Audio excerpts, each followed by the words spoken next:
So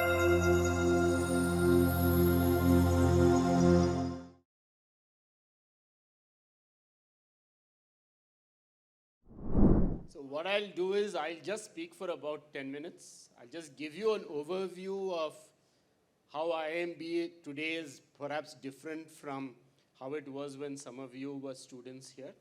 Of course, more recent students, the change would be much less, of course. And then I'll just open it up. If you have any questions, happy to discuss. So first, let me give you a snapshot of what the institute is today. So as many of you would know, first, we have become much bigger in terms of scale. We now have a PGP admission of 600 students per year, which is spread across 8 sections in the first year.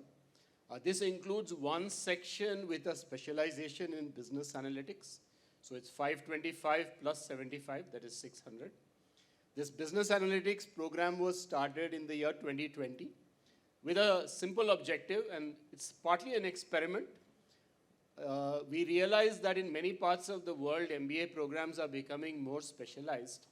And we thought we should also be ready for moving in that direction if required. So the business analytics is our attempt to understand what it means to run a more specialized program.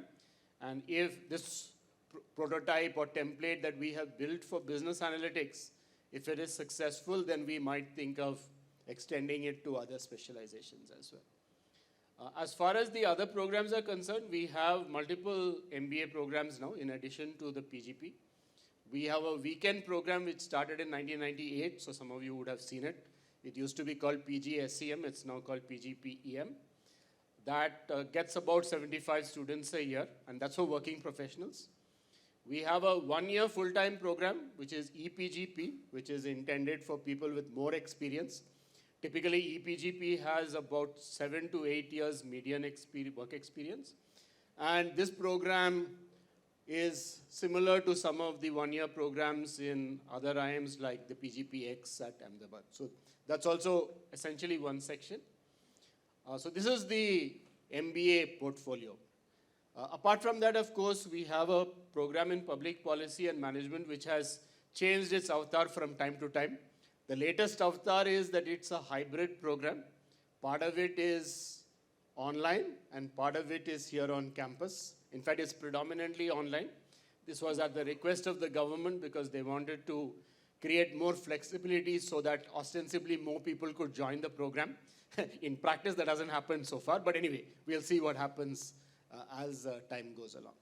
So in fact, the current batch of PGPPM students is just, I think, 15 students. It's quite small. So let's hope it becomes bigger over time. And then, of course, we have the most important program, PhD program, of which all of you are alums. We've had some challenges there. The big challenge we've had there is we would actually like to admit more students.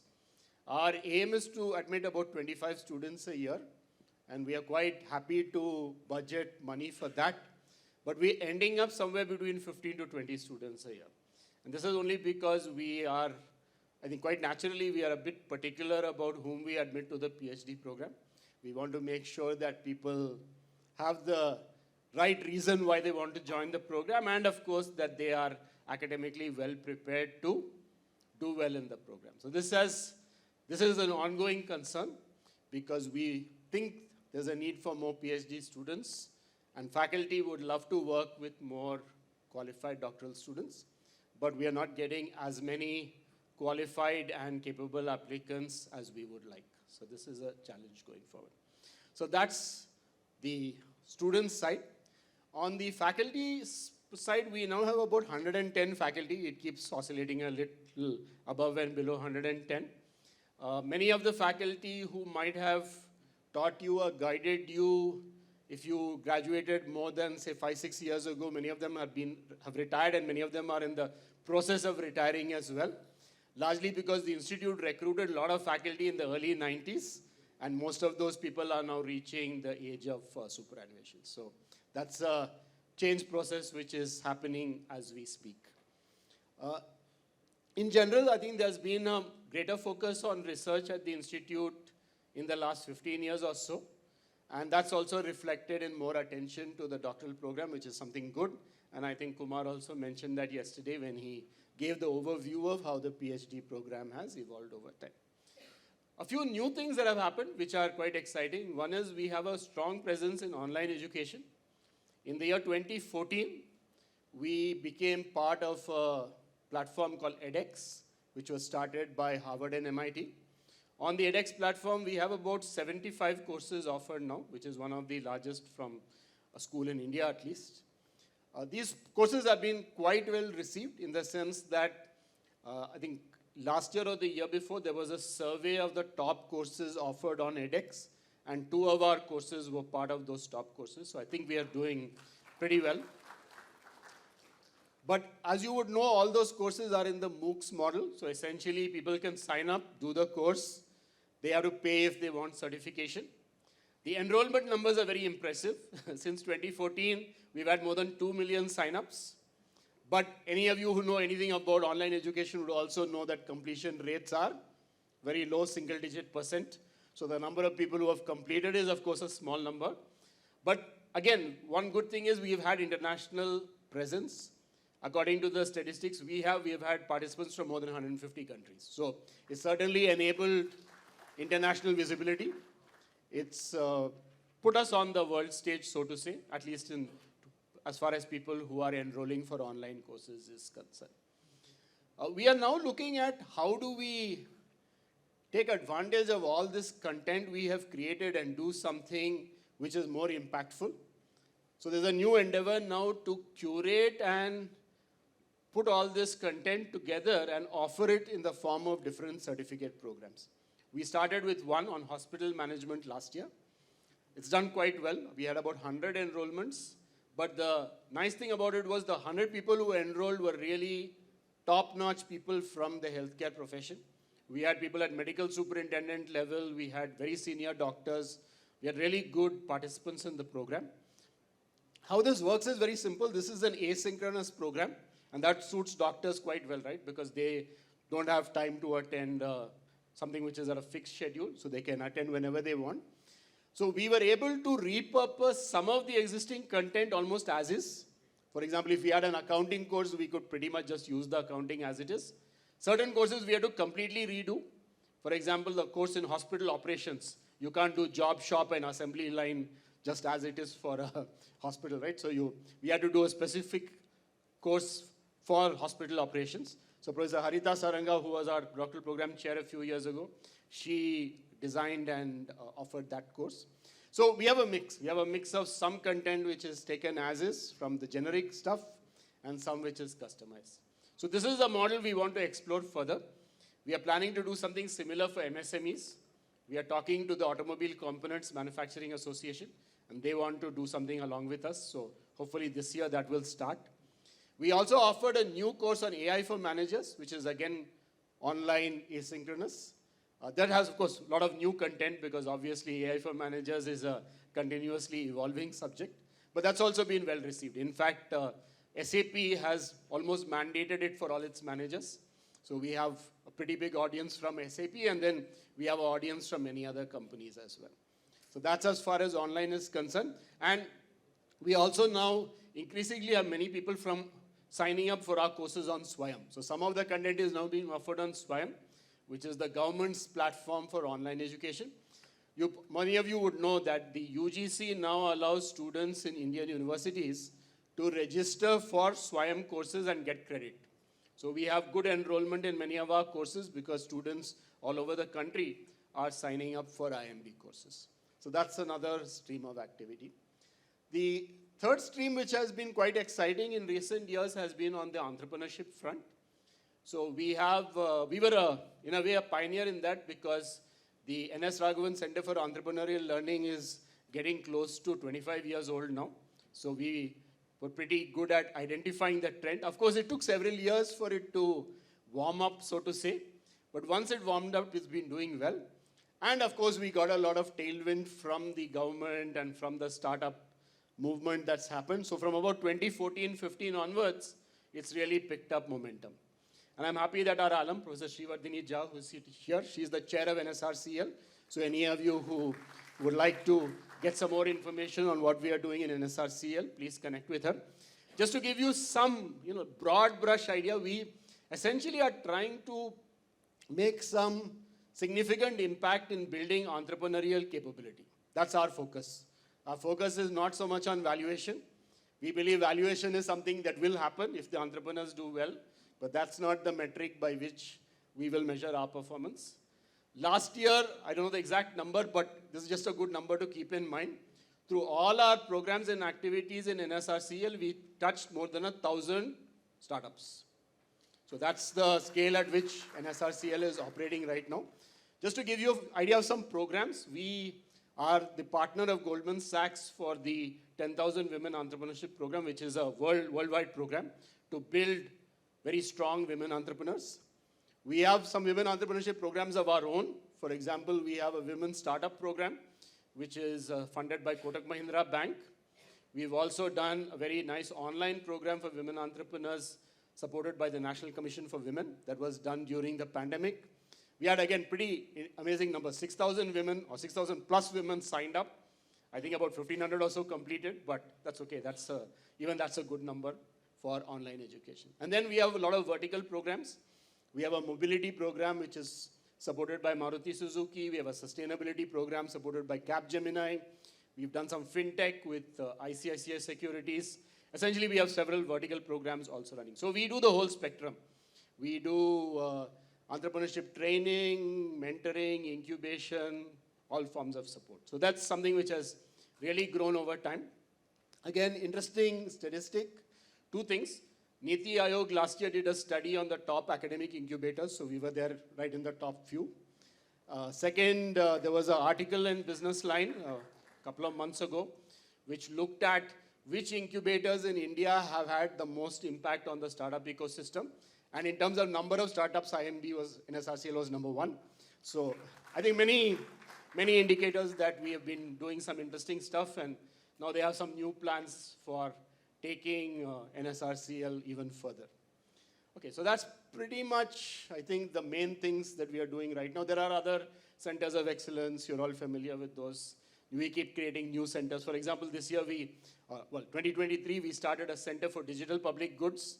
This is in keeping with India's focus on things like UPI and Aadhaar and so on. That's just taking off now, so we'll have a clear agenda somewhere during this year. Okay, let me just come to future plans. We don't have any immediate plans of expanding PGP. 600 is already quite a large number, so that should be on the back burner for the moment.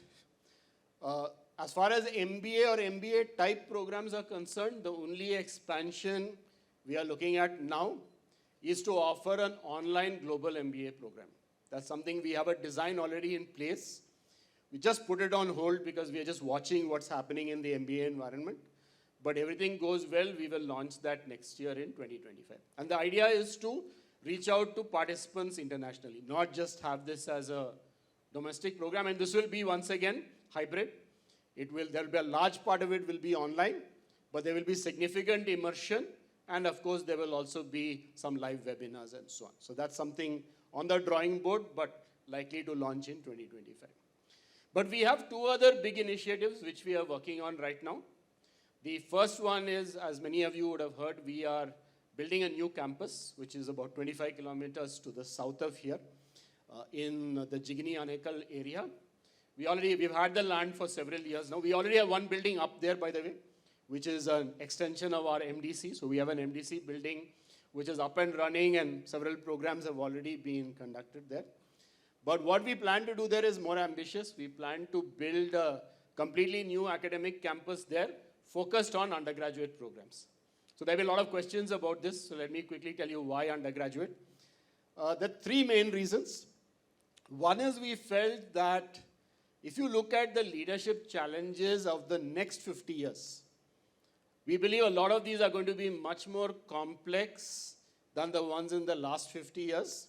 And we are going to need graduates who are able to manage conflict, understand diversity, be able to navigate their way through very complex decision-making issues, There's going to be climate change. It's basically going to be much more complex than before.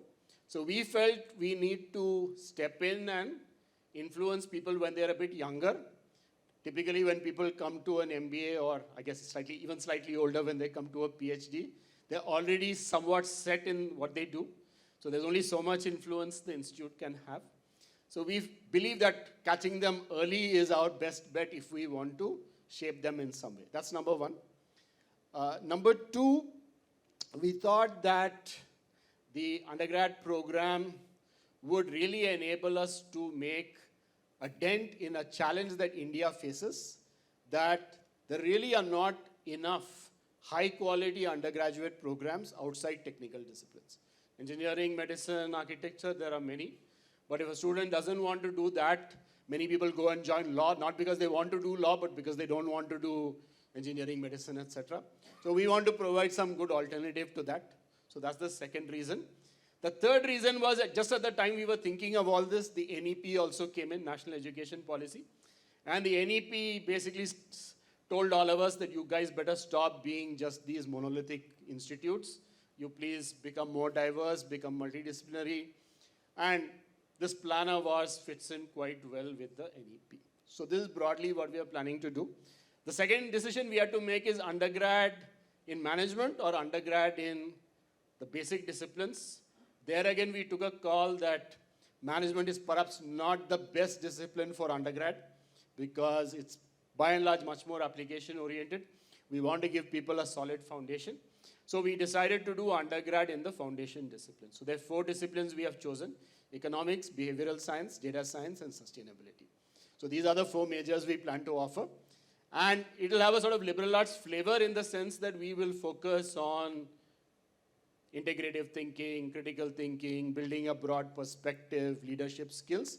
But of course, we will also make sure they have good depth in their respective disciplines. So that's broadly what we are planning. Now, what is the status of that? The status of that is, for some reasons which I won't go into in detail, the cost of setting up the campus has gone up quite a bit. And we are now trying to bridge a gap between the money we have and the cost of the campus. So we are actually in a fundraising mode at the moment. As soon as we have a better visibility of the funding, we will get moving on building the campus. That's the current status. I keep telling this to PGP batches without much traction, but I'll tell you also, if any of you are sitting on a gold mine, please share some of the resources with us because we are badly in need of funding to get that program off the ground. Saurav, our alum, and sitting right here is the Dean of Alumni Relations and Development. He's the guy who is supposed to raise the money along with me. So if there's anything you can do to help, please let us know. I mean, jokes apart, if you have any good connections with people who are philanthropists, high net worth individuals, corporate CSR, anybody who you think might be interested in funding a part of this project, please do connect us because we are looking for good connections like that. Okay, that's one part. The other thing we want to do, and this is the last point I'll make and then I'll stop, is we have been quite keen to use our expertise in online to also offer a degree program which has greater reach and impact. Many of you might know that IIT Madras started an online program in data science a few years ago, which has enabled people from all over the country to have access to an IIT education. So we plan to do something similar. So we plan to offer an online program in digital business and entrepreneurship. It's designed as a bachelor's program to give an online degree. And that's something we are actually quite well advanced in. And everything going well, we will launch it this year. So we are actually, the design is ready. It's approved by the board. Everything is in place. We've just got to get a few things ironed out. And we intend to start later this year. So these are the 2 big new initiatives. And the rest of it, of course, notwithstanding all of this, our basic commitment to research, high quality teaching, good MBA program, strong doctoral program, all of those remain. So our challenge is to juggle all of this and do a good job at the new stuff and keep all the existing activities running at a high level. Let me just add one point which I forgot. As far as the doctoral program is concerned, there are 2 or 3 new things we are looking at. Anant might have shared with you, but if he didn't, I will. At least these are things which I feel are important. One is, there's a nice new initiative we have started during summer to offer teaching opportunities to our PhD students by running a kind of summer workshop where undergrad students can come and get a flavor of what management education is about. So, and this is completely run by our current PhD students, so they get direct teaching experience. We also have a Center for Teaching and Learning, which has been built up by Saurav and other faculty colleagues here. And the CTL offers good course both to our existing PhD students as well as we open it up to students from other institutes as well. So we just finished one of those workshops about a couple of weeks ago or maybe a week ago. So we are making a concerted effort to help PhD students improve their teaching skills. Lastly, actually, there's two more. One is we are trying to also figure out if we can give PhD students some international exposure. We are part of an international alliance called GNAM, which is Global Network for Advanced Management, I think. And that's a network of 30 high-quality business schools globally. So GNAM is coming up with a framework to allow exchange of PhD students. So we are quite enthusiastic about this. In fact, we have been actively involved in designing that framework. We are hoping it will start this year. So this will also give PhD students from IIMB a chance to get international exposure and vice versa. We'll get some PhD students from outside visiting as well. And lastly, I'd just like to compliment Anant for taking the lead on making sure the IT infrastructure for PhD students is improved. There have been challenges in the past, but data and good computational facilities have become more critical today. So we have just started a few months ago a major initiative to upgrade and enhance both the digital as well as the IT facilities available to doctoral students. Some of it is already done, some of it is just getting completed. So we are hoping with all of this, our students will be on par with their peers anywhere in the world as far as computational facility goes. So that's the idea.